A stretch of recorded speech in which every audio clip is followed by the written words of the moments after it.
Silas Malafaia começou a regar.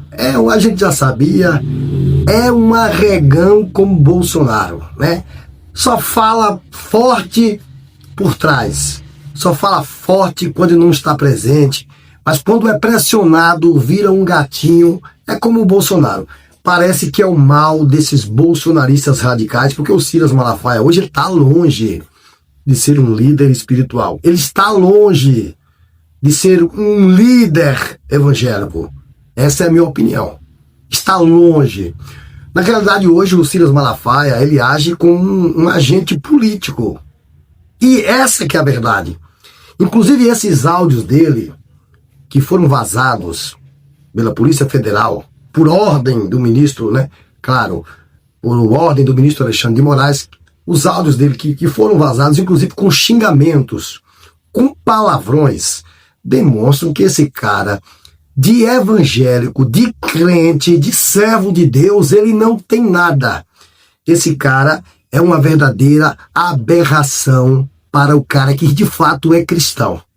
E estas falas, com xingamentos inclusive dele, que foram permitidos que fosse exposto a público pelo ministro Alexandre de Moraes, mostra justamente isso. É tanto, vou mostrar esse vídeo para vocês agora, que ele está indo para as redes sociais dizer que as falas dele com palavrões foram escolhidas a dedo pelo ministro Alexandre de Moraes para tentar desmoralizá-lo e passar uma imagem negativa dele para o mundo evangélico.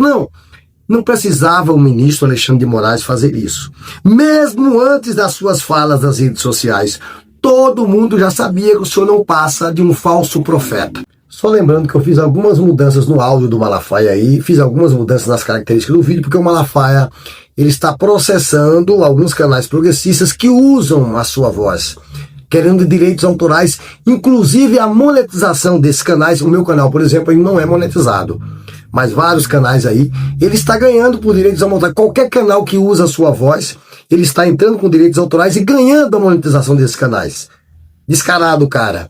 Então eu, para evitar qualquer problema, fiz algumas mudanças aí no áudio, mas dá muito bem para você entender o que esse canalha diz. Veja aí. Eu vou fazer aqui revelações, declarações exclusivas e uma mensagem direta para o ministro Alexandre de Moraes. Vamos aos fatos. Quando a Gestapo de Alexandre de Moraes, e quero repetir, se tem uma instituição para ser aplaudida e respeitada é a Polícia Federal. Mas essa Polícia Federal que está a serviço de Alexandre de Moraes é uma Gestapo. A maldade deles foi a seguinte: quando eles revelaram conversas exclusivas e de intimidade entre eu e Bolsonaro, eu xingando. Qual é a intenção? Vamos destruir esse cara no mundo evangélico que ele é pastor. O tiro saiu pela culatra, porque a maldade deles não perceberam que é a minha maior defesa. Estão me investigando no inquérito de obstrução de justiça, organização criminosa, sanções internacionais, como se tivesse um conluio armado entre eu, Paulo Figueiredo, Eduardo Bolsonaro e o próprio Bolsonaro. Então, o próprio áudio com os meus xingamentos é uma prova a meu favor. Porque lá eu tô dizendo o seguinte: se teu filho continuar falando aí, blá blá blá blá, tá? É um tremendo de um blá blá blá blá, eu vou arrebentar ele. Mandei um áudio para arrebentar ele. Eu recriminando as falas de Eduardo, se vangloriando pelas ações de Donald Trump. O que tem depois, de crente, em outro áudio, eu elogio o Eduardo e dou uma decepcionado com esse cara, porque ele defendeu o Tarcísio. E é evidente, é verdade que o Tarcísio trabalhou nos bastidores a favor de Bolsonaro, tem que ser honesto. E mete o pau no Eduardo. Eu falei, você tá errado. Teu filho está se gastando, se defendendo. Então, no mesmo momento, eu critico e elogio Eduardo. Gente, eu sou amigo de Bolsonaro há 20 anos, aproximadamente. Casei ele e Michele. Eu tenho intimidade para criticar, falar e discutir com Bolsonaro. Agora, eu prefiro me criticarem por palavras não boas que eu usei do que me criticar por falta de caráter, por omissão, por covardia e por injustiça. Eu tenho certeza que Deus me ama. Fica provado essa farsa de pura perseguição, de me investigar e querer me incluir no inquérito que eu não tenho nada com isso, mas agora a coisa vai ficar muito séria. É crime divulgar conversas privadas. Vai ser denunciado ou os senhores vão se calar e cometer injustiça? Então veja aí. Vejam que esse cara, claramente, ele hoje é um agente político. Esqueçam aquele Silas Malafaia que você... Eu também já fiz isso, assisti muito vídeo, né, do Silas Malafaia, que ele pregava a palavra de Deus. A gente assistia muito, até em fita cassete. Esqueçam, aquele Silas Malafaia não existe mais. Na década de 80, né, que falava que a igreja não apoiava político nenhum. Então tem vídeos aí na web, ele falando isso.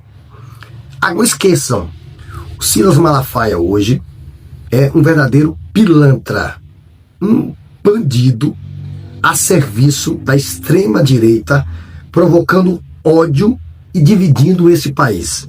Qual a intenção? Justamente inflamar o país, para que as pessoas desacreditem cada vez mais no governo que aí está, que é o governo de Luiz Inácio Lula da Silva, e que a direita volte ao poder. Inclusive ele está querendo ser candidato a presidente da República. Ou vocês acham que todo esse tumulto do Silas Malafaia é à toa? Ele, juntamente com o Tarcísio, aí vem o Zema, vem todos uns tontos, achando que serão presidentes algum dia desse país. Então, está provado. E qual o papel do Silas Malafaia em tudo isso? Segundo o relatório da Polícia Federal, ele justamente agia como um articulador para conspirar contra as instituições democráticas, para conspirar contra as autoridades. Ele estava agindo sim, juntamente com Eduardo Bolsonaro, juntamente com Paulo Figueiredo, juntamente com Flávio Bolsonaro, todos eles em comum.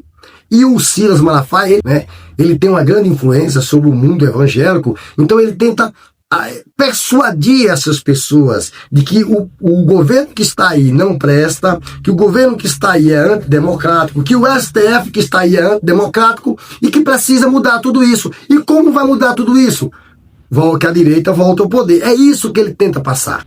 Gente, para vocês terem uma ideia, tudo que está acontecendo hoje nesse país, tarifaço, sanções sendo impostas a ministros, a autoridades, essa tal de lei Magnitsky, só para vocês terem uma ideia, tem uma matéria inclusive do Poder 360, que a CEO da Transparência Internacional, que é uma brasileira, a Maíra Martini, ela criticou o uso da lei Magnitsky contra o ministro STF. Ela disse, inclusive, que essa decisão é uma verdadeira aberração e abriu um precedente perigosíssimo. Por quê? O que foi que disse isso? O que foi que disse ela? Porque, segundo ela, imagine que eles impuseram sanções tão pesadas a autoridades brasileiras, a ministros da mais alta corte do país. E o que eles não poderão fazer, então, com a sociedade civil? Daqui a pouco vem punição contra a sociedade civil? Não, só podemos esperar tudo isso. Então ela disse que abre-se um precedente. Ela disse que é uma aberração, porque nunca se viu jamais, principalmente na história dos Estados Unidos, um presidente intervir em decisões judiciais e querer punir ministros da alta corte brasileira por estar julgando e condenando verdadeiros bandidos, criminosos, porque o que Bolsonaro que é chamado o núcleo crucial que tentou dar um golpe nesse país. E o Bolsonaro está tentando fugir. Não se enganem, se daqui para o dia do seu julgamento, agora no começo de setembro, ele não corra para uma embaixada. Inclusive tem vídeo aí do deputado Lindenberg mostrando que da casa de Bolsonaro para uma embaixada é apenas 10 minutos. E ele mostrou, ele fez um vídeo todo didático, mostrando com todos os pormenores, esteve na frente aí o vídeo, ele na frente da embaixada, mostrando que realmente Bolsonaro pode simplesmente sair de sua casa agora, daqui a 10 minutos, para uma embaixada e acabou. E as autoridades brasileiras estão fazendo o quê? O que as autoridades brasileiras estão fazendo? E todo dia eles tumultuando nas redes sociais. Agora, recentemente, teve um vídeo do Eduardo Bolsonaro culpando e insinuando que o assalto na casa da sua avó no Rio de Janeiro foi a mando do ministro Alexandre de Moraes. Um verdadeiro absurdo. Esse cara, ele parece que virou um verdadeiro lunático. E eles não param. Eles disparam dia após dia, hora a hora, isso nas redes sociais. O Malafaia faz parte de tudo isso. Ele faz parte desses disparos. Porque, inclusive, segundo o relatório da Polícia Federal, ele tem áudio dele dizendo pro Bolsonaro: aquilo lá deu certo, viu? Você tá bem na parada. Agora o próximo passo aí é atacar as instituições, é atacar os ministros. Vamos embora, vamos embora. Você tá bem na fita, tem áudio tem áudio dele mais ou menos nesse sentido. Então ele articula, segundo a Polícia Federal, ele estava agindo para obstruir o processo que julga, e haverá agora o julgamento dia 2 de setembro para condenação ou absolvição desses réus que tentaram dar um golpe no país. Para a justiça, Bolsonaro é um dos principais responsáveis. Ele é o líder dessa organização criminosa e, se condenado, segundo inclusive juristas, pegará a pena maior. Então, o Silas Malafaia, agora aí nas redes sociais, querem dar uma de santinho, dizer que o Xandão está querendo lhe desmoralizar perante a igreja. Não, o senhor já está desmoralizado. Mesmo que o senhor não vá preso, que eu acredito que será, pode ter certeza, o senhor já está desmoralizado. A sua igreja não é mais a mesma. Os seus fiéis, os seus adeptos não acreditam mais no senhor. O senhor hoje é um agente político que trabalha para conspiradores da democracia, para conspiradores do Estado Democrático de Direito, e para conspiradores da democracia e para conspiradores do Estado Democrático de Direito é cadeia, que é o que o senhor terá.